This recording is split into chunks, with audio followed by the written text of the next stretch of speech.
So here we have a Chrysler Concorde. Customer was actually driving, and believe it or not, they hit a grocery cart. She says a grocery cart from Walgreens came out into the street and she could not avoid it and hit the grocery cart. As you can see, the headlight is trashed, shows the bumper. I'm just gonna end up cutting this off just so it's not hanging. It's pretty much useless anyway. But I went on eBay for her and got her a new right side headlight. Now, the problem is this thing looks like it's in perfect condition. Look how crystal clear it is. Look at hers. There's a big difference. At any rate, I'm gonna go ahead and slap this on. The hood is bent down a little bit, so I'm gonna try to bend it up a little bit. There isn't much I can do about the paint. But yeah, let's get this thing slapped on. Okay, so here I'm just testing out the headlight, and what's nice is it came with a high beam and a low beam bulb in it already, and they both work, so that's great because the customer brought me a new low beam bulb to install in the new headlight. But at first I was thinking, great, she doesn't need it, she could return it and get her money back. But I come on the left side and there's no low beam. We have a high beam, no low. So the one that she bought that was supposed to go into the new headlight, I'm just gonna slap it on this side so that both of her low beams work. And that'll be it for this one. I'm now done with it. All of the headlights work, high beam, low beam. The flapping piece of bumper that was just hanging and flapping around looked like it was saying hello to you. Just went ahead and cut that off. You know, it just looks stupid at that point. The hood, I just obviously just yanked it upward until it fit. It kind of fits nice and flush here. Doesn't really interfere with the headlight at all. The paint flaking, there isn't much. Sorry, there isn't much I can do about that. Other than that, it's all set.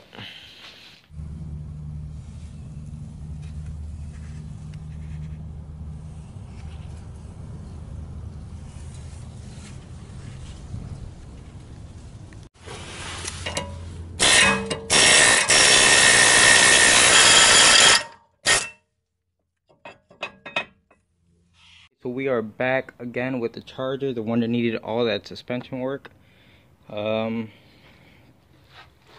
This time we're going to stabilize the bar bushings. You can see how worn out these are. Make a loud noise. We're going to do the lower control arms. You can see these things are completely shot. You can move that whole arm back and forth inside of there. And I'm gonna put front brake pads on it, and I think sometime next week it's gonna come back for wheel bearings. So a lot of work being put into this one. Here we can see the two lower control arms. You can see the difference how this arm is centered between the bushing. See how this one's pushed all the way to the right. So basically while you're driving, this one just moves wherever the hell it wants to. And it's pretty much the same exact thing on the driver's side.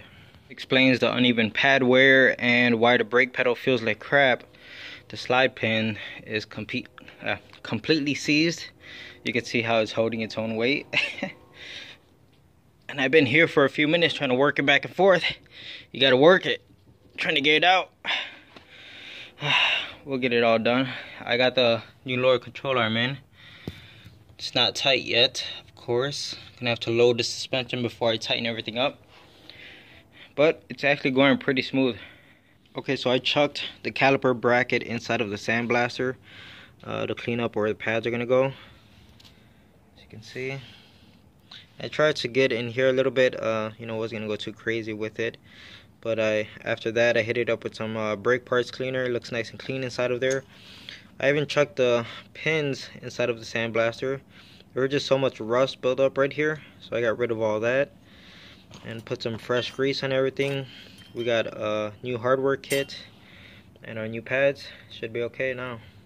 Now I don't have a boot like the one that's on this side for the slide pin. You see this side is exposed and that's why it got rusted in place. But I did find this in my little collection of things, you know, we just collect. It looks like it's gonna pop into here nice and snug. It should be okay. And we're gonna pack it with grease and put the pin in.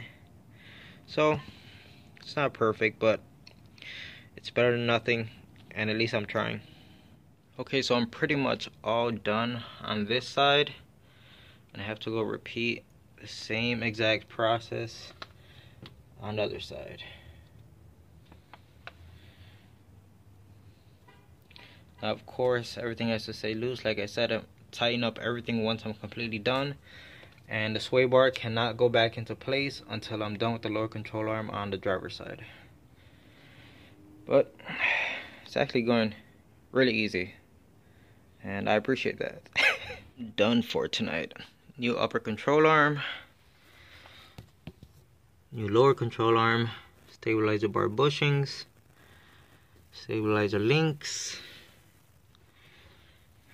and brake pads. So let's take this thing out for a test drive, and let's find out what else it needs. So on this Charger, once again, you can see how destroyed the tire is. So obviously it's gonna need a wheel alignment, and it already needed one. But there's other problems here. This obviously this wheel and tire don't belong on this car. So we're actually getting the tire touching right there. You know, with the deflection and everything while driving. Look at that. So that actually touches as the tire rotates. Another thing is look how close the rim comes to this caliper, and you see the weight right there. If you follow it just like a hair, look at that. Yep, these rims just don't belong in this car. They're too tight of a fit. Okay, so no surprise that this car has 4 different tires on it. This one's actually obviously a different brand from the one in front. So what I'm gonna do is I'm gonna put the back tire up front, and let's see if the width of the tire is even slightly different. Then maybe it'll clear that knuckle and won't be rubbing on it. Okay, so rotating the tires really did not make a difference. The tires are pretty much the same exact width, so it was still rubbing back here. So we went to last resort, which I don't recommend, but hey, what are you gonna do? The customer doesn't have the money for tires and rims right now that actually fit correctly. So we have a wheel spacer. Yep, but look back here now. There is plenty of clearance now. And we also made some clearance to the caliper. So it is what it is. I'm gonna go ahead and slap the other spacer on the driver's side because we have the same exact issue on that side. Okay, so I'm sucking out the old brake fluid. You can see how dark it is.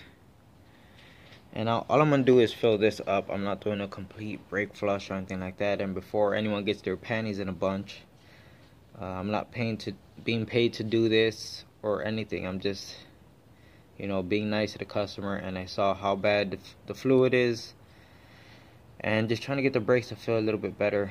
So I'm gonna suck out whatever is inside of here and refill it with some new fluid, and then I can move on to something else. We're back with the Charger once again. I feel like it's never ending. I feel like I keep saying that over and over. Anyway, the customer just called me, and she actually wants to get both of the front wheel bearings done today. This really sucks for me because I just had all this stuff taken apart yesterday. So it would have been nice to know if she was going to get it done ahead of time. I would have just knocked it all out at the same time. But it is what it is, so let's go ahead and put these wheel bearings on. The thing I like about these Chargers and I think what the Chrysler 300s is that, and I'm sure there's a few other cars, is the wheel bearings. The front ones are super easy to do, like easiest ever. You can't, there's no comparison. Nice and smooth. I still have to torque that down. Nice and smooth. This one, when you spin it, it did sound like, let's just say what my son would say. Poop emoji. Okay, so I'm underneath the Charger right now. All the front end suspension is taken care of. The last annoying sound that we have is this, I'm not sure what it's called, the center support bearing. You can see how worn out it is. I'm gonna move it.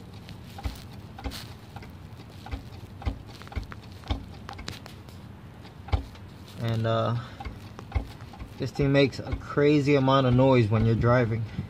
Sounds horrible. I have a 2011 Hyundai Sonata. It came in for inner outer tie rods and stabilizer links.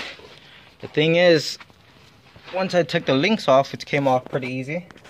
I noticed that the bushings themselves on the sway bar was seized in place, and that's really going to take a toll on the life expectancy of the actual links. So I had to get these off, and let me tell you what, it was a crazy fight to get these off, because the bolts have never been moved before. So they fought with me. But what's funny is, after I got the bracket off, it's like the bushings were no longer seized. I was able to spin them without a problem, but at least on the driver's side. So we can't get these parts. I looked for them. We can't get them today, and they don't seem to be worn out. They were just stuck. They wouldn't let the bar move at all. So now that they're free, I think I'm gonna slob them up in grease and slap them back on, since we can't get new ones today. So just a short update on the Sonata. I got all of the tie rods in place. It's ready to go as far as that is. I did get the bushings off on both sides, and customer wants to replace them, which is a smart thing to do, since I'm pretty sure they are the original ones. I was prepared to go ahead and just slap them back on, but I guess we're gonna wait till tomorrow to get the parts in, and then once I could get this put back together, it'd be set to go. Back again with the Hyundai Sonata, and we did get the bushings in for the stabilizer bar. It's all bolted up, and as you can see now, it moves. It's no longer seized in place. So now I just have to go ahead and put the new links on it, and this one will be all set. So today I'm doing some cleaning and some organizing, and all of this crap, I don't want to say crap, well, some of it is crap. All of this stuff came out from under here, okay? And all of my toolboxes were in this corner, and the problem with that is I normally tend to stack things in this corner right here, so whenever I need to get to one of my specialty tools, it's always a fight trying to get something. So I figure I'm going to clean this out, I'm going to organize, throw out what I don't need, organize the rest of it, and that way I could put all my tools right here stacked up in no particular order. But as I use everything, I'm going to organize it basically what I use the most to the left side, and on the right side what I don't use as often. And I basically just want to make my workflow as efficient as possible, and really easy to get to all the tools I need. And the rest of the stuff, like I said, what I don't need I'm going to throw out. What I do need, I'm going to go ahead and stack it in this corner. Here we have a Pontiac G6. It's the one that wasn't starting not too long ago, and it kept blowing fuses and all that stuff. So it's back because of a crazy noise coming from the back. Yes, we have a bad wheel bearing going on here, and talked the customer into getting new brakes while we're in here. There is a wobble, so we're gonna get the wheel bearing, rear brakes, and an oil change done on this thing today, and it'll be all set. I think we also have a leak at the radiator, or I should just say we have a coolant leak somewhere. So I'm looking for this coolant leak.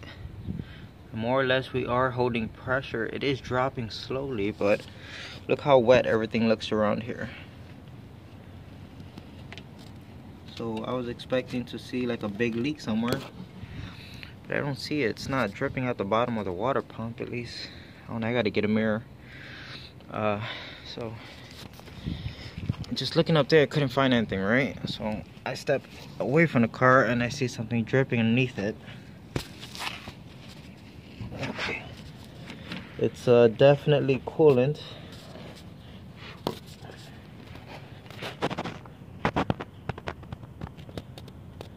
Maybe it is coming out the bottom of the water pump and just working its way down.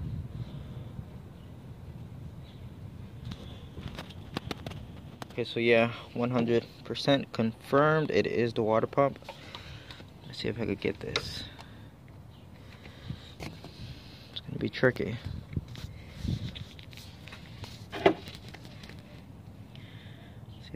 Okay, so that's the water pump pulley right there.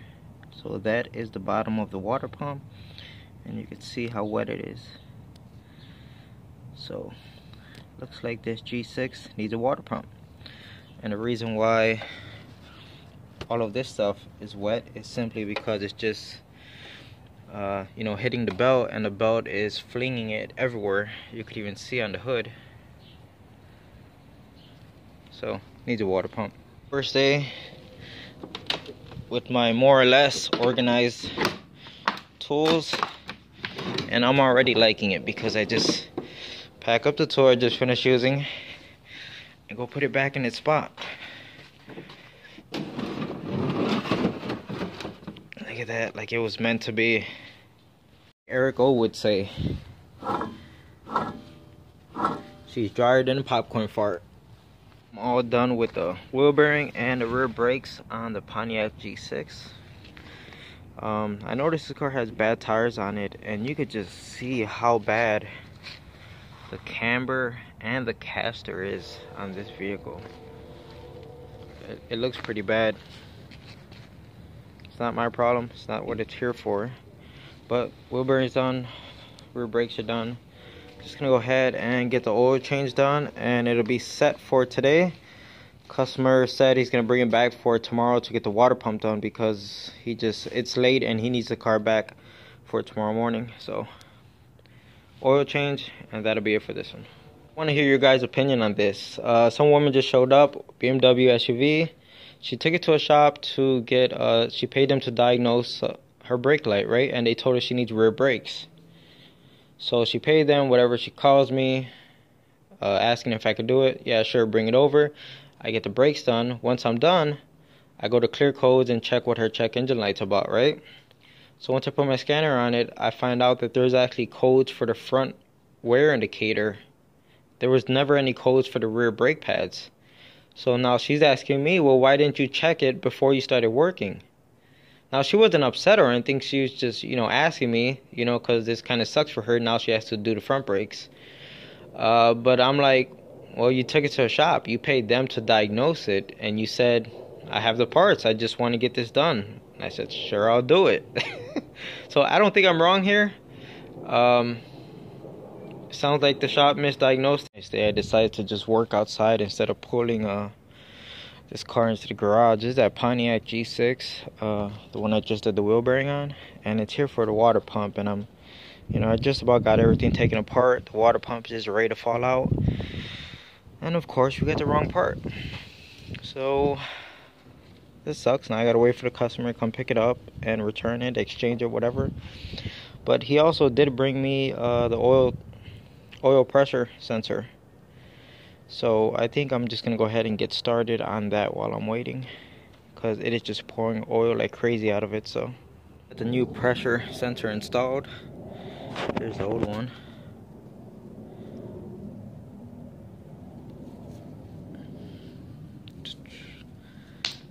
Yep, pretty easy. And I just realized I need to buy a 27mm wrench because I don't have one that fits this, and it just made the job that much harder, you know, because you can't fit a socket in there. It had to be a wrench. So I finally got the new pump, and all is well. I'm just cleaning up my mess, you know, from the coolant spraying and whatnot. Just spraying everything down with a water bottle to try to clean it up. It's filled with coolant right now, and it's been holding pressure for a few minutes, and I don't see anything dripping out of the water pump. So I think we are good to go back together, and that'll be it for this one. I got a Ford Mustang here, and obviously we can see what it's here for. Have to put a new mirror on it. Here's my question. The connector for it is right here. Why not just disconnect it? You know what I mean? The customer's been, it's my neighbor. She's been driving around for like a month like this. And now she wants to get it fixed. But it's like, why not just disconnect it? It's funny. Anyways, I'm gonna go ahead and take care of this real fast. And I'm all done with it. It took all of 3 minutes. Super easy. So it's ready to go. And I'm just gonna lower the price for the customer to dirt cheap because it really didn't take any real time. So okay, so it looks like I have a dead Milwaukee battery. This is the one that I said was my workhorse for the longest. It was the only M18 battery I had. And now I'm really glad that I actually bought that new set of batteries because this one isn't looking too good now. Initially I thought it was the cold, so I brought it into the house. It's been inside the house overnight, so it's plenty warmed up. If you put it on the charger, you're going to see it goes from red to green immediately, and that means it's charged, but clearly it's not. So I think we have a dead battery. I think it's still under warranty, so I have to contact Milwaukee and see what I could do about this. Sometimes all it takes is a wave of the hand.